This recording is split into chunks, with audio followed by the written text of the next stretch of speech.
Welcome back to Krishna Kumar Everyday English. Today I am going to teach you present perfect tense. In this video you are going to learn how to use present perfect tense in your daily communication. Especially I am going to explain the definition of present perfect tense, the structure and its usage. And also you are going to learn the difference between simple past tense and the present perfect tense. Now let's get started. Present perfect tense. ఈరోజు నేను present perfect tense అనే టాపిక్ని ఎంచుకున్నాను. ఈ present perfect tense అనేది ఈ వర్తమాన కాలానికి మరియు పాస్ట్ టెన్స్ కనెక్షన్ ఉంటున్నది. అంటే ప్రస్తుత కాలానికి పాస్ట్ టెన్స్కి రెండిటికి సంబంధం ఉంటుంది. ఈ రెండిటితో సంబంధం ఉన్న కాలాన్ని మనం ప్రజెంట్ పర్ఫెక్ట్ టెన్స్ అంటాము. అయితే నేను ఒక టైం లైన్ రాస్తాను, దాన్ని బట్టి మనకి ఇంకా క్లియర్గా అర్థమవుతుంటుంది. So here I'm going to write here. If I write a timeline here like this, and this is the present and this can be the future, FUT I have written here, PRE present, and timeline PA I write for past tense. So ఇదేమో భూతకాలం, వర్తమాన కాలం, భవిష్యత్ కాలం అనే ఒక time line ఉంటే, ఇందులో ఈ present perfect tense అనేది దీని టైము ఎప్పటి నుంచి ఎప్పటి వరకు జరిగిన పనులను మనం ప్రజెంట్ పర్ఫెక్ట్ టెన్స్లో ఉపయోగిస్తామంటే, ఈ వర్క్ అనేది పాస్ట్లో స్టార్ట్ అయ్యి ఇప్పుడు రీసెంట్ పాస్ట్ అంటే ఇప్పుడు ప్రస్తుత టైంలో జస్ట్ కంప్లీట్ అయిపోతే, ఇక్కడి నుంచి స్టార్ట్ అయ్యి ఇప్పటి వరకు జరిగితే, అంటే ప్రజెంట్ కూడా కనెక్షన్ ఉంటుంది, ఈ పాస్ట్ కూడా కనెక్షన్ ఉంటుంది. There is the connection between the present and the past for this present perfect tense. అంటే ఒక పని పాస్ట్లో స్టార్ట్ అయ్యి దాని రిజల్ట్ అనేది ప్రజెంట్లో ఉంటే దాన్ని మనం ప్రజెంట్ పర్ఫెక్ట్ టెన్స్ అని అంటాము. I have completed my homework, I have eaten my breakfast. So ఇలాంటి వాటికి మనం ప్రజెంట్ పర్ఫెక్ట్ టెన్స్ అనేది యూజ్ చేస్తాం. Now let us see here the structure. First sentence సబ్జెక్ట్తో బిగిన్ అవుతుంది. Next helping verbs have, has ఉంటాయి. తర్వాత వర్బ్ 3 ఉంటుంది, అంటే ఇది పాస్ట్ పార్టిసిపుల్ అంటాము. Verb 3, verb 1, verb 2, verb 3. Verb 1 present form, verb 2 past form, and verb 3 అనేది పాస్ట్ పార్టిసిపుల్ ఫామ్. ఈ వర్బ్ 3 తర్వాత ఆబ్జెక్ట్ ఉంటుంది, తర్వాత ఫుల్ స్టాప్ ఉంటుంది. సో ఎవ్రీ సెంటెన్స్లో మనకు సబ్జెక్ట్ ఉంటుంది, ఆబ్జెక్ట్ ఉంటుంది. ఈ సబ్జెక్టుకి ఆబ్జెక్టుకి మధ్యలో ఉండేవే వర్బ్స్. ఏ వర్బ్స్? ఇక్కడ సబ్జెక్ట్ తర్వాత వచ్చినవే హెల్పింగ్ వర్బ్స్. ఈ ప్రజెంట్ పర్ఫెక్ట్ టెన్స్లో మనకు 2 హెల్పింగ్ వర్బ్స్ ఉంటాయి. అవేమంటే హ్యావ్, హ్యాజ్. ఈ 2 హెల్పింగ్ వర్బ్స్ తరువాత మనకు వర్బ్ 3 ఉంటుంది. అంటే ఈ వర్బ్ 3ని పాస్ట్ పార్టిసిపుల్ అంటాం.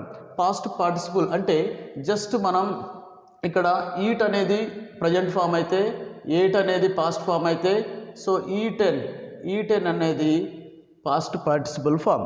సో ఈ విధంగా మనకు వర్బ్ 1, వర్బ్ 2, వర్బ్ 3 ఈ విధంగా ఉంటాయి. అంటే మనకు థర్డ్ ఫామ్స్ ఇక్కడ రాస్తాము. అయితే మనకు ఈ వర్బ్స్తోని మనకు ప్రాబ్లం ఏం లేదు. Verbs past participle form use చేయొచ్చు. ఇక్కడ మెయిన్ మనకు ఇక్కడ గ్రామటికల్గా మనకు ఎక్కువగా మిస్టేక్ చేసే ఏంటంటే, చాలామంది స్టూడెంట్స్ కూడా హ్యావ్, హ్యాజ్ ఈ 2 హెల్పింగ్ వర్బ్స్ ఉంటాయి. ఈ 2 హెల్పింగ్ వర్బ్స్ ఇక్కడ దేని మీద డిపెండ్ అయి ఉంటాయంటే సబ్జెక్టుని బట్టి. అంటే సబ్జెక్ట్లో ఉండే ప్రొనౌన్స్ సింగులర్ ఉన్నాయా, ప్లూరల్ ఉన్నాయా మనం చూసి ఇందులో సూటబుల్ హెల్పింగ్ వర్బ్ని యూజ్ చేయాలి. అంటే ఈ 2 హెల్పింగ్ వర్బ్స్ ఇక్కడ సబ్జెక్ట్తో అగ్రి అయి ఉండాలి. అసలు సబ్జెక్ట్స్లో ఏముంటాయంటే ఇలాంటి ప్రొనౌన్స్ ఉంటాయి. I, you, we, they, he, she, it అని అయినా ఉంటాయి. ఒక పర్సన్ నేమ్ అయినా ఉంటుంది. సీత, రాము, గీత, ఫ్రెండ్స్, నేబర్స్ అని కూడా ఉంటాయి. అంటే ఫ్రెండ్స్, నేబర్స్, యానిమల్స్ అని ప్లూరల్ అయినా ఉండొచ్చు, సీత, రామ, గీత అని సింగులర్ అయినా ఉండొచ్చు. ఈ విధంగా సింగులర్ ఉన్నప్పుడు ఇక్కడ మనం హీ, షీ, ఇట్ అను ఉంటే మనకు హ్యాజ్ అనే హెల్పింగ్ వర్బ్ ఉపయోగిస్తాం. ఒకవేళ ప్లూరల్ ఉంటే మనకు ప్లూరల్ ప్రొనౌన్ ఉన్నా, నౌన్ ఉన్నా, మనకి ఇక్కడ యు, వి, దే అని ఉన్నా, ఐ ఉన్నా మనకు హ్యావ్ అనే హెల్పింగ్ వర్బ్ ఉపయోగించాలి. So I have seen him, I have eaten breakfast.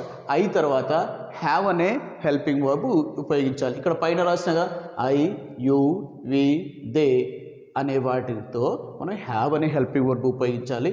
తర్వాత వర్బ్ 3 ఉపయోగించాలి. I have eaten breakfast. Next he, she, it has. He has gone. He has played cricket. అంటే he తర్వాత has అనే helping verb ఉపయోగించాలి.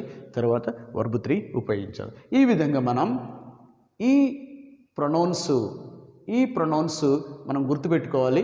ఇవి కనుక మనకు ఐడియా ఉండి వీటితోని మనకు ఏ ప్రొనౌన్తోని ఏ హెల్పింగ్ వర్బ్ వస్తుంది అన్నది మనం గుర్తుపెట్టుకుంటే ఈ ప్రజెంట్ పర్ఫెక్ట్ టెన్స్ అనేది ఈజీగా మనం సెంటెన్సెస్ని ఫామ్ చేయొచ్చు.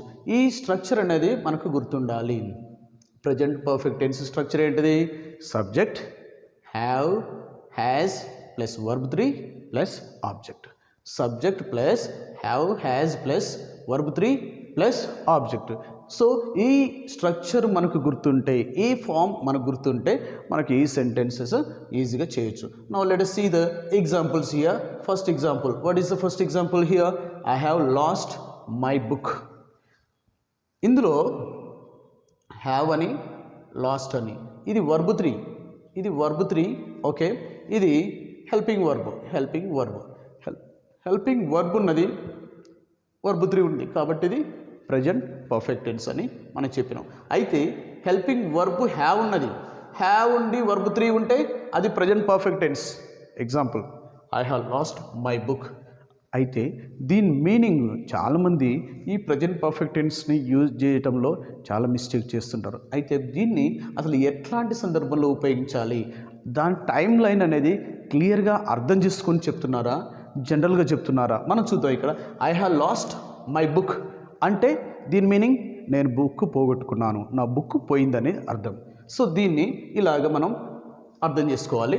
Now let us also see one more example and understand it in a clear way. I lost my book. ఇక్కడ కూడా ఒక సేమ్ మీనింగ్ఫుల్ సెంటెన్స్ ఉన్నది. ఐ లాస్ట్ మై బుక్ అంటే ఇక్కడ ఈ వర్డ్ని, లాస్ట్ని వర్బ్ 2 అంటాము. ఇక్కడేమో వర్బ్ 2 అన్నాము, ఇక్కడేమో వర్బ్ 3 అన్నాము. ఇక్కడికి ఇది వర్బ్ 2 ఎందుకైంది? సేమ్ స్పెల్లింగ్ ఉండి, ఇక్కడ సేమ్ స్పెల్లింగ్ ఉండి కూడా ఇది వర్బ్ 3 ఎందుకైందంటే ఇక్కడ హ్యావ్ తర్వాత ఇది ఉపయోగించాం కాబట్టి ఇది వర్బ్ 3. అంటే హ్యావ్ తర్వాత మనం ఇది ప్రజెంట్ పర్ఫెక్ట్ టెన్స్లో ఉన్నట్లు, అందుకే దీన్ని వర్బ్ 3 అన్నాం. అయితే జనరల్గా మనం ఇప్పుడు ఎట్లా రాస్తాము? లూజ్, లాస్ట్ అంటే 3 ఫామ్స్, వర్బ్ 1, వర్బ్ 2, వర్బ్ 3.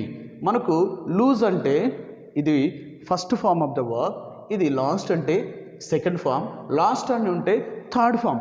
అయితే మనకి ఇది సెకండ్ ఫామా, థర్డ్ ఫామా, మనం ఇక్కడ ఏది ఉపయోగించినాం, ఇది కూడా థర్డ్ ఫామ్ అనుకోవచ్చు కదా అని మనం అనుకుంటాం. కానీ ఇది ఇక్కడ మనం ఇది సింపుల్ పాస్ట్ టెన్స్లో ఉంది. పాస్ట్ సింపుల్ ఎలా చెప్తున్నాం?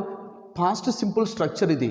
ఎందుకంటే సబ్జెక్ట్ తర్వాత వర్బ్ 2 ఉండి ఆబ్జెక్ట్ ఉంటే అది సింపుల్ పాస్ట్ లేదా పాస్ట్ సింపుల్ అంటాం. సబ్జెక్ట్ తర్వాత హ్యావ్ కానీ హ్యాస్ కానీ ఉండి తర్వాత వర్బ్ 3 ఉంటే అది ప్రజెంట్ పర్ఫెక్ట్ టెన్స్ అంటాం. అయితే మనం ఇప్పుడు ఇది లాస్ట్ అని మనం ఇక్కడ చెప్తున్నాం, ఎందుకంటే హెల్పింగ్ వర్బ్ లేదు కాబట్టి ఇది సింపుల్ పాస్ట్ టెన్స్. ఇది మాత్రం డిఫరెన్స్ గుర్తుపెట్టుకోవాలి. మనం కొన్నిసార్లు మనం ఇక్కడ ఉపయోగించిన ఈ వర్బ్ని చూసినప్పుడు ఇది మనం కూడా వర్బ్ 3 అనుకుంటాం, కానీ వర్బ్ 3 కాదు, అది వర్బ్ 2. ఇక్కడ ఇచ్చిన దాన్ని మనం వర్బ్ 3గా మనం పరిగణించాలి. స్పెల్లింగ్ సేమ్ ఉన్నా కూడా హెల్పింగ్ వర్బ్ తర్వాత ఉన్నది అంటే ఇది ప్రజెంట్ పర్ఫెక్ట్ టెన్స్లో ఉన్నది కాబట్టి ఇది వర్బ్ 3 అవుతున్నది, ఇది మాత్రం వర్బ్ 2 అవుతుంది. అయితే నేను ఇప్పుడు ఇవి రెండు ఎందుకు రాశాను? నేను నా బుక్ పోగొట్టుకున్నాను, బుక్ పోయింది, రెండిట్లో పోయింది. అయితే మనం యూజ్ చేయటంలో ఇక్కడ ఎలాగ యూజ్ చేయాలి, ఇది ఎప్పుడు యూజ్ చేయాలి, ఇది ఎప్పుడు యూజ్ చేయాలి? ఐ లాస్ట్ మై బుక్ అంటే నేను మండే రోజే నేను బుక్ పోగొట్టుకున్నాను. అంటే మొన్ననే, అంతకుముందే పోయింది, పాస్ట్లో పోయింది, గతంలో పోయింది. I have lost my book అంటే ఇది కూడా నేను బుక్ పోగొట్టుకున్నాను కానీ ఇప్పటి వరకు కూడా నాకు దొరకలేదు అని చెప్పడానికి I have lost my book అని యూజ్ చేస్తాను. I have eaten breakfast. ఈ సెంటెన్స్ ప్రజెంట్ పర్ఫెక్ట్ టెన్స్లో ఉన్నది. ఎందుకంటే ఇక్కడ హెల్పింగ్ వర్బ్ హ్యావ్ ఉన్నది, వర్బ్ 3 ఈటెన్ ఉన్నది. ఈ విధంగా హెల్పింగ్ వర్బ్ హ్యావ్ కానీ హ్యాస్ కానీ ఉండి వర్బ్ 3 ఉంటే అది ప్రజెంట్ పర్ఫెక్ట్ టెన్స్ అని అంటాము. అయితే దీని యొక్క మీనింగ్ ఎలా అర్థం చేసుకోవాలి? ఐ హ్యావ్ ఈటెన్ బ్రేక్ఫాస్ట్ అంటే ఇది ఒక ఫినిష్ అయిన యాక్షన్, కంప్లీట్ అయిపోయింది. లాస్ట్లో బిగిన్ అయ్యి ఇప్పుడు ప్రజెంట్ టైంకి కంప్లీట్ అయిపోతే అలాంటి యాక్షన్స్కి మనం present perfect tense helping verbs ఉపయోగిస్తాము. ఈ విధంగా ఈ సెంటెన్స్ ప్రజెంట్ పర్ఫెక్ట్ టెన్స్లో ఉన్నది. I have lived here since 2018. ఈ ఎగ్జాంపుల్లో హ్యావ్ అనే హెల్పింగ్ వర్బ్ ఉన్నది, లివ్డ్ అనే వర్బ్ 3 ఉన్నది.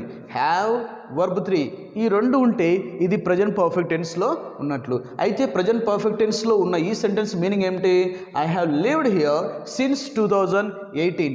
అయితే 2018 నుంచి నేను ఇక్కడే నివసిస్తున్నాను అన్న మీనింగ్ ఉన్నది. అయితే మనకి ఎప్పుడు కూడా ప్రజెంట్ పర్ఫెక్ట్ టెన్స్ అంటే ఏమని అర్థం చేసుకుంటున్నాము?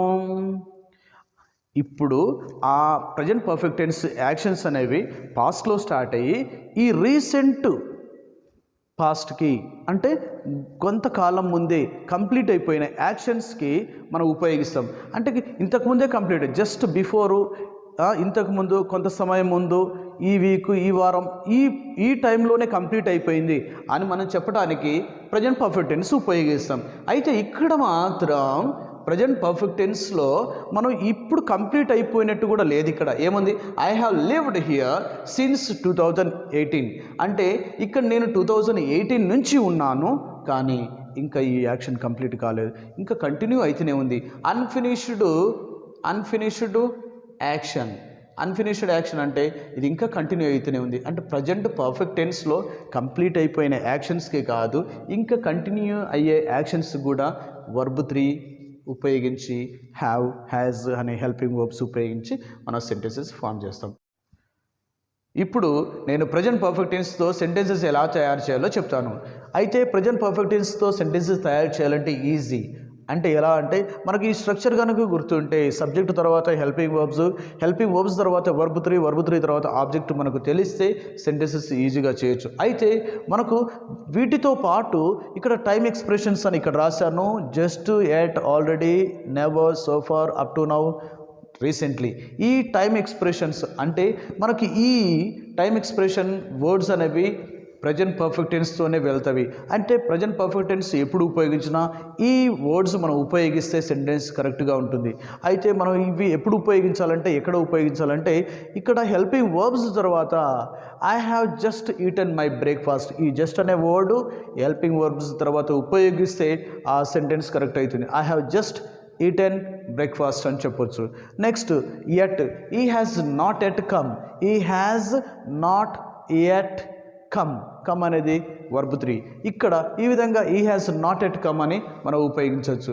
Next already, I have already completed, I have already completed. Have తర్వాత ఆల్రెడీ ఉపయోగించాలి. ఆల్రెడీ ఉపయోగించి తర్వాత వర్బ్ 3 ఉపయోగిస్తే మనకు సెంటెన్స్ కరెక్ట్ అవుతుంది. I have already completed my homework అంటే నేను నా హోంవర్క్ ఆల్రెడీ కంప్లీట్ చేస్తాను అని అర్థం. Next he has never told a lie, he or she has never told a lie అంటే ఈ వర్డ్ కూడా మనం ప్రజెంట్ పర్ఫెక్ట్ టెన్స్లో యూజ్ చేస్తాము. ఆమె ఎప్పుడు కూడా అబద్ధం ఆడలేదు. So here, so far, he has not completed his homework so far, he has not given me my book so far. ఆయన ఇప్పటి వరకు హోంవర్క్ కంప్లీట్ చేయలేదు, ఆయన ఇప్పటి వరకు నా బుక్ నాకు ఇవ్వలేదు అని కూడా చెప్పడానికి మనం ఉపయోగిస్తాం. He has not paid the money so far, అతడు ఇప్పటి వరకు కూడా మనీ పే చేయలేదు. He has not paid the money so far, he has so far not paid the money అయినా ఉపయోగించవచ్చు. సో ఈ విధంగా మనకు సో ఫార్ అనే వర్డ్ కూడా ఉపయోగించవచ్చు. Up to now he has not completed his work, ఇప్పటి వరకు అతను వర్క్ కంప్లీట్ చేయలేదు. So I have come recently, I have seen him recently, I have watched the movie, I have watched the movie recently. అంటే రీసెంట్గా నేను movie watch చేశాను అని మనం చెప్పడానికి మనం ఈ రీసెంట్లీ అనే వర్డ్ ఉపయోగిస్తాం. ఈ విధంగా ఈ టైం ఎక్స్ప్రెషన్స్ మనకు నేర్చుకుంటే మనకు వీటి తర్వాత ఉపయోగిస్తే అది టెన్సెస్ ఈజీగా చేయటం వస్తుంది. అయితే ఇవే కాకుండా మనకు టైం ఎక్స్ప్రెషన్స్ అంటే ఫినిష్డ్ టైం ఎక్స్ప్రెషన్స్ కొన్ని ఉంటవి, అవి మాత్రం ఉపయోగించకూడదు. అవి ఏమిటంటే ఇక్కడ I have lost my book recently అని చెప్పొచ్చు. అయితే నేను రీసెంట్గా అంటే ఇంతకుముందే అంటే రీసెంట్ పాస్ట్కే ఉపయోగించాలి ఈ హ్యావ్ లాస్ట్ అనేవి. ఈ హెల్పింగ్ వర్బ్ 3s అనేవి ఎప్పుడు రీసెంట్గా జరిగిన వాటికే మనం ప్రజెంట్ పర్ఫెక్ట్ టెన్స్ యూజ్ చేయాలి. I have lost my book recently అని చెప్పొచ్చు, కానీ I have lost my book yesterday అని చెప్పవద్దు. అంటే నిన్న నా బుక్ పోగొట్టుకున్నాను అని చెప్పినప్పుడు మనం హ్యావ్ అనేది ఉపయోగించకూడదు. I lost my book yesterday అంటే గతంలో ఫినిష్ అయిన యాక్షన్స్కి, పాస్ట్ యాక్షన్స్కి, like yesterday, day before yesterday, last week, last month, last year, last decade, ఇవన్నీ కూడా గతం గురించి చెప్పేవన్నిటికీ మనం వర్బ్ టూనే ఉపయోగించాం. I lost my book yesterday, నిన్న నా బుక్ పోగొట్టుకున్నాను అని చెప్పడానికి మనం ఉపయోగిస్తాం. కానీ ఈ పాస్ట్ ఎక్స్ప్రెషన్స్ అంటే ఫినిష్డ్ ఎక్స్ప్రెషన్స్కి, పాస్ట్ టైం ఎక్స్ప్రెషన్స్కి మనం వర్బ్ 2 ఉపయోగించాలి. కానీ ఇక్కడ have plus verb 3, has plus verb 3 ఉపయోగించకూడదు. అవి ఏమిటంటే I have seen him recently అంటే ఈ మధ్య చూశాను, I have seen that movie recently అంటే ఈ మధ్య చూశాను అని అర్థం. I saw the movie yesterday అంటే నిన్న చూశాను, I saw the movie last year అంటే లాస్ట్ ఇయర్ చూశాను. అంటే పాస్ట్ టైం ఎక్స్ప్రెషన్స్కి ఎప్పుడైనా మనం వర్బ్ 2నే ఉపయోగించాలి. అందుకే నేను ఇప్పుడు ఇక్కడ నేను సింపుల్ పాస్ట్ టెన్స్ కూడా ఇక్కడ చెప్పడం జరిగింది. చాలామంది పొరపాటుగా ఇక్కడ సింపుల్ పాస్ట్ టెన్స్ కొన్ని సందర్భాల్లో పాస్ట్ పర్ఫెక్ట్ టెన్స్ యూజ్ చేసే టైంలో యూజ్ చేస్తారు. అలా యూజ్ చేయకూడదు. ఎప్పుడైనా పాస్ట్ టెన్స్ చెప్పేటప్పుడు మాత్రం yesterday, day before yesterday, last year, last month, last decade, ఈ పాస్ట్ వర్డ్స్ ఉపయోగించినప్పుడు కంపల్సరీ వర్బ్ 2 ఉపయోగించాలి. ఇప్పుడు ఐ హ్యావ్ లాస్ట్ అనేది ఎప్పుడు ఉపయోగించాలి అంటే ఈ కీవర్డ్స్ ఉపయోగించినప్పుడు. Just, yet, already, never, so far, up to now, recently, ever, ఈ వర్డ్స్ వచ్చినప్పుడు మాత్రం మనం ప్రజెంట్ పర్ఫెక్ట్ టెన్స్ యూజ్ చేయాలి. I hope you all understood how to use present perfect tense. Thanks for watching. Take care. Bye.